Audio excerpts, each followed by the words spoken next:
Welcome to Get What Ball Rolling, a resource for understanding American English idioms used in academic presentations. When interacting with the audience, what if an audience member asks you a question that challenges your position? You know you're right. How do you answer the question politely while insisting on the correctness of your argument? No matter how you slice it, is a commonly used expression in this exact situation. Research has shown that Americans would prefer to eat a slice of cheese pizza than a slice of meat. Are Americans becoming vegetarians? The intended meaning of this expression is to state that this fact is true in every way. Therefore, there is no way to avoid the fact that I am saying to you, so we must deal with this issue. This expression is a gentle way to insist that what I'm saying is undeniably true, regardless if what you are saying is true or not. Therefore, this expression communicates, don't try to avoid this issue. Depending on the tone of voice used, this expression may be somewhat confrontational.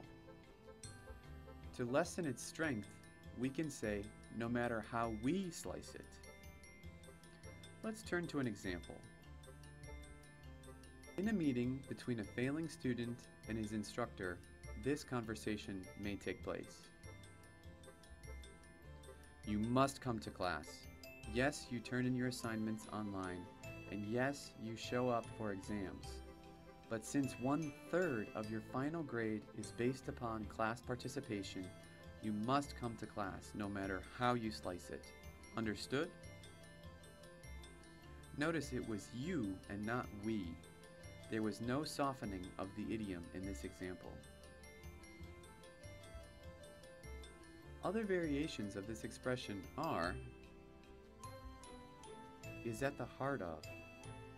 Some scholars argue that self-interest, not communal thinking, is at the heart of motivations of government policies.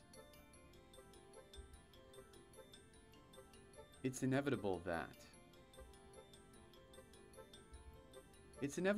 we will, at some point, have to deal with global poverty before the next crisis.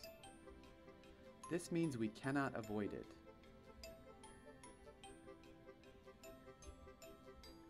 The crux of it is, all the factors you mentioned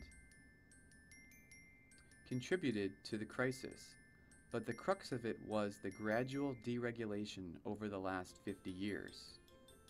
From Latin, crux refers to a cross, like the intersection of two roads. This is taken to mean the most important part, where, for example, two factors meet. You likely won't hear these three idioms on the street, but only in official or more formal settings. No matter how you slice it, you will have to pay attention to how these idioms are used in real conversations by native speakers. Thanks for watching, and have fun trying out these idioms.